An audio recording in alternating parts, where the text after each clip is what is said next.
I stared at Mark Davidson across his mahogany desk, maintaining a neutral expression as he delivered the news with barely concealed satisfaction. His words hung in the air between us. We're restructuring the department, and unfortunately, your position won't exist after next month. I see, I said quietly, watching his smirk grow wider. But before you go, he continued, leaning back in his leather chair, you'll need to train your replacement. Jennifer starts tomorrow. I expect you to show her everything about running our marketing division. Our marketing division. The irony of his words almost made me laugh. If only he knew. My name is Sarah Mitchell, and for the past 12 years, I've been the marketing director at Davidson Tech Solutions, or at least that's what everyone thought. The truth was far more interesting. 3 months ago, I had secretly purchased the entire company through a holding corporation I'd built over the years. Mark had no idea that the MKS Ventures that now own Davidson Tech was actually named after my initials, Sarah Catherine Mitchell. Of course, I replied, keeping my voice steady. I'll make sure Jennifer learns everything she needs to know. Mark nodded, clearly pleased with my docile response. Good. I knew you'd be professional about this. Too many people get emotional when they're let go. I thought about the stack of documents sitting in my lawyer's office, waiting to be filed tomorrow morning. Yes, emotions can certainly get in the way of business decisions. As I walked back to my office, I couldn't help but reflect on how I got here. 12 years ago, I'd started at Davidson Tech as a junior marketing associate. Back then, the company had been run by Mark's father, Robert Davidson, a brilliant businessman who saw potential in everyone, regardless of their gender or background. Under Robert's leadership, I'd flourished. He'd mentored me, challenged me, helped me grow from an eager rookie into a seasoned professional. When he promoted me to marketing director 7 years ago, he told me something I'd never forget. Sarah, success isn't just about making money. It's about building something that matters. But 3 years ago, Robert had passed away suddenly, leaving the company to his son. Mark had immediately started dismantling everything his father had built. The inclusive culture, the emphasis on innovation, the focus on employee growth. All of it replaced by a toxic environment of favoritism and short-term profit chasing. I watched as talented people were pushed out, replaced by Mark's drinking buddies and golf partners. The company's reputation began to suffer, our market share started slipping, and our best clients began looking elsewhere. That's when I started buying stock. It had begun as a small investment, just a few shares purchased through my personal account. But as Mark's mismanagement continued, more shareholders started selling. I created MKS Ventures as a holding company and began acquiring larger blocks of shares, always staying just under the threshold that would require public disclosure. 3 months ago, when one of the major institutional investors decided to sell their entire stake, I saw my opportunity. Through a complex series of transactions orchestrated by my lawyer, James Chen, MKS Ventures acquired controlling interest in Davidson Tech Solutions. He still doesn't suspect anything. Maya, my best friend and the company's head of HR, asked later that afternoon. She was one of only 3 people who knew the truth about MKS Ventures. I shook my head, organizing files on my desk. Not a clue. He's too busy congratulating himself on hiring Jennifer away from our biggest competitor. Maya snorted. You mean the competitor that's been losing market share for the past 2 years? The one that's about to be investigated for financial irregularities? The very same. I smiled, thinking about the stack of research I had on both Jennifer and her former employer. Mark thinks he's making a power move. He has no idea what's actually happening. When are you going to tell him? Tomorrow morning. James is filing the paperwork first thing, and then we're calling an emergency board meeting. I paused, looking at the photo on my desk. Me and Robert Davidson at the company's 10th anniversary celebration. It's time to put things right. Maya nodded, understanding in her eyes. Robert would be proud of you, you know. You're not just saving his company, you're making it better. I felt tears prick at my eyes but blinked them away. There would be time for emotions later. Right now, I had work to do. The next morning, I arrived early. Jennifer was already waiting in the lobby, dressed in an expensive suit that screamed corporate climber. Her resume had looked impressive at first glance, but I knew better. I'd done my homework. Jennifer, I greeted her warmly. Welcome to Davidson Tech. I'll be showing you the ropes over the next few weeks. She barely concealed her condescension as she looked me up and down. "That's very kind of you. Mark has told me all about the changes he's planning to implement." "I bet he has," I thought, leading her to my office. "Well, why don't we start with our current marketing strategy? I'm sure you'll find it enlightening." For the next 2 hours, I walked Jennifer through our campaigns, our client relationships, and our future plans. She interrupted frequently, making suggestions that showed she had no real understanding of our industry or our market position. "These retention strategies seem very old-fashioned," she said, gesturing dismissively at a presentation I created. "In my experience, aggressive acquisition is much more effective than maintaining existing relationships." I made a note on my pad. Her attitude was confirming everything my research had suggested about her previous employer's troubles. At 10 a.m., my phone buzzed. A text from James. "Papers filed. Board members notified. Meeting set for 11. "Jennifer," I said, standing up, "I'm afraid we'll have to cut this morning's training short. There's an emergency board meeting I need to attend." She looked surprised. "Board meeting? But Mark didn't mention." "No," I smiled. "I don't suppose he did." I left her to my office and made my way to the conference room. Mark was already there, face red with anger as he talked on his phone. "What do you mean, emergency board meeting? I'm the CEO. I have to approve any board meetings." He looked up as I entered, covering the phone with his hand. "Sarah, what are you doing here? This is for executives only." "I know," I said calmly, taking a seat at the head of the table. "That's why I'm here." Before he could respond, other board members began filing in. I recognized most of them. The old guard who had served under Robert, gradually pushed to the sidelines by Mark over the past 3 years. James Chen arrived last, carrying a thick folder of documents. He nodded to me as he took his seat. "What's going on here?" Mark demanded, looking around the room. "I didn't authorize this meeting." "No," I said, standing up. "I did." The room fell silent as James began distributing documents to each board member. 3 months ago, I continued, my voice steady, MKS Ventures acquired controlling interest in Davidson Tech Solutions. As of this morning, that acquisition is complete and fully documented with the SEC. Mark's face went from red to white. MKS Ventures, but that's my company, I finished for him. Named after my initials, Sarah Catherine Mitchell. The board members were reading through the documents now, murmurs of surprise and understanding filling the room. "This is impossible," Mark sputtered. "You're just a marketing director. You can't afford to buy a company this size." I thought about the years of careful investment, the long nights spent studying financial reports, the strategic planning that had led to this moment. "Actually, Mark, I can." And I did. I opened my own copy of the documents.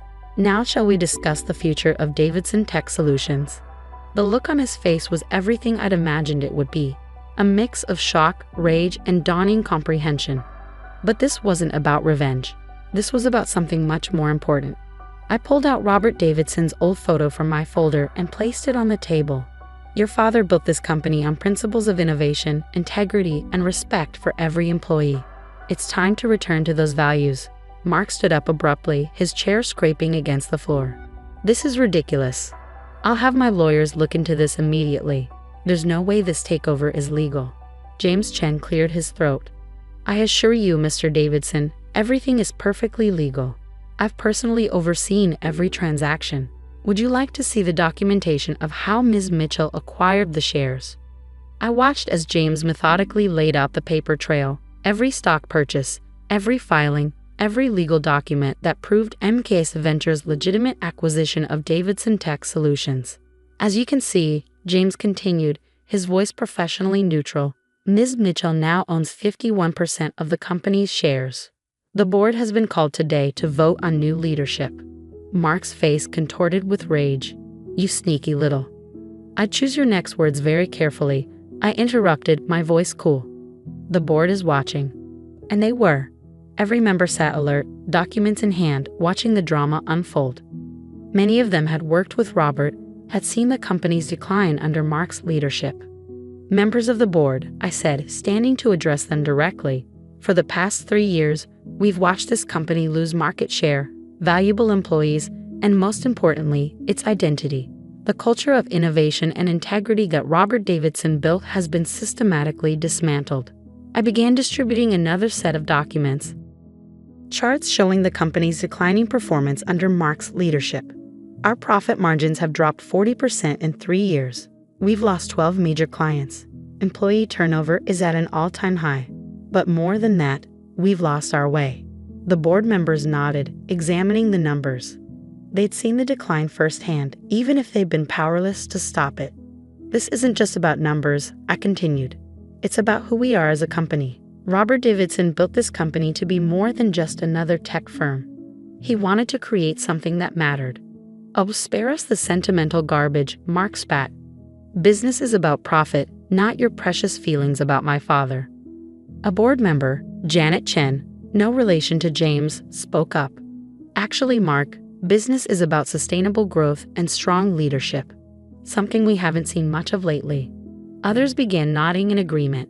The tide was turning. I moved to vote on new leadership, Janet said firmly. I second the motion, another board member added. Mark looked around wildly, realizing he was losing control. You can't do this. I'm a Davidson. This is my company. No, I said quietly. It was your father's company, and he knew that leadership isn't inherited, it's earned. The vote was quick and decisive. Within 15 minutes, Mark Davidson was no longer CEO of Davidson Tech Solutions. Security was called to escort him from the building, his face purple with rage as he shouted threats about lawsuits and revenge. As the board filed out, Janet stayed behind. That couldn't have been easy, she said, squeezing my shoulder. But it was necessary. I nodded, feeling the weight of responsibility settling on my shoulders. The hard part's just beginning. And it was. The next few weeks were a whirlwind of activity. First, there was Jennifer to deal with. She'd been hired by Mark specifically to replace me, but her contract hadn't been finalized. After a brief conversation where I outlined my concerns about her previous employer's practices, she decided to pursue other opportunities. Then came the task of rebuilding. Maya and I worked late into the night, reviewing personnel files, identifying talented employees who'd been sidelined under Mark's leadership. Look at this, Maya said one evening, pulling up a file. Thomas Chen in engineering, he's been passed over for promotion 3 times, despite having multiple patents and excellent performance reviews. Let's set up a meeting, I replied. We need people like him in leadership positions. Slowly but surely, we began to reshape the company. I reinstated the mentorship program Robert had started. We revived the innovation lab that Mark had shut down. Most importantly, we started rebuilding the culture that had made Davidson Tech special. A month after the takeover, I sat in what had once been Mark's office, now significantly redecorated, reviewing our progress with Maya. Employee satisfaction scores are up 30%, she reported, and we've had 3 former employees reach out about coming back. I smiled, thinking about the changes we'd made. The office felt different now, more energetic, more alive. People weren't afraid to share ideas or raise concerns. But not everything was smooth sailing. Mark, true to his word, had his lawyers examine every aspect of the takeover. They found nothing irregular, but the scrutiny was stressful. Then there were the industry rumors he tried to spread, suggesting the company was unstable under new leadership. We answered those rumors with results. Within 6 months, we'd not only stabilized our market position but begun to grow again. Innovation, once stifled, flourished. New products were developed, new clients signed. 1 year after the takeover, I stood in front of the entire company at our annual meeting. The auditorium was packed. We'd hired over 100 new employees in the past year. When Robert Davidson founded this company, he had a vision. Not just of creating successful products, but of building something meaningful, a place where innovation and integrity went hand in hand. I paused, looking out at the sea of faces. Some had been there under Robert's leadership, others were new, but all shared the same sense of purpose. For a while, we lost sight of that vision. But today, we're back on track. Our profits are up 45% from last year. Our employee satisfaction is at an all-time high. But more importantly, we're making a difference. I gestured to the screen behind me, showing our latest project. A collaborative effort between our tech team and local schools, helping bring STEM education to underprivileged communities. This is what success looks like, I continued. Not just numbers on a spreadsheet, but real impact on real people's lives. After the meeting, Maya found me in my office, staring at Robert's old photo. "He would be proud, you know," she said softly. I nodded, touching the frame gently. "I hope so. Sometimes I wonder if I did the right thing, taking over the way I did." "Sarah," Maya said firmly, "you didn't just take over. You saved this company. Look at what you've built." She was right. In the past year, we'd done more than just restore the company. We'd made it better. Our technology was more innovative, our culture stronger, our impact greater. The photo on my desk wasn't just of Robert anymore. Next to it sat a new one, taken at our last company picnic. Hundreds of smiling faces, all part of something bigger than themselves. That evening, as I prepared to leave the office, I received an unexpected email. It was from Robert's widow, Margaret. "Dear Sarah, I've been watching what you've done with the company this past year. Robert always said you were special, that you understood what Davidson Tech was really about. He was right. Thank you for keeping his dream alive and for making it even better. With gratitude, Margaret." Tears pricked at my eyes as I read her words. This was why I'd done it, not for revenge against Mark, not for personal gain, but because some things are worth fighting for. The next morning, I arrived early as usual. The office was quiet, but not for long. Soon it would be filled with energy, ideas, and possibility. As I walked to my office, I passed the wall where Robert's old motto hung. "Success isn't just about making money. It's about building something that matters." I smiled, thinking about how far we'd come. Mark had thought he was pushing me out, forcing me to train my replacement. Instead, he'd inspired me to become something more. Not just an employee, but a leader. Not just a marketer, but a visionary. Sometimes the best revenge isn't revenge at all. It's proving that you were right all along, that integrity, innovation, and respect aren't just nice words on a wall, but principles worth fighting for. As the office began to fill with employees, I heard the familiar buzz of creativity and collaboration. This was Robert Davidson's real legacy, not just a successful company, but a place where people could grow, innovate, and make a difference.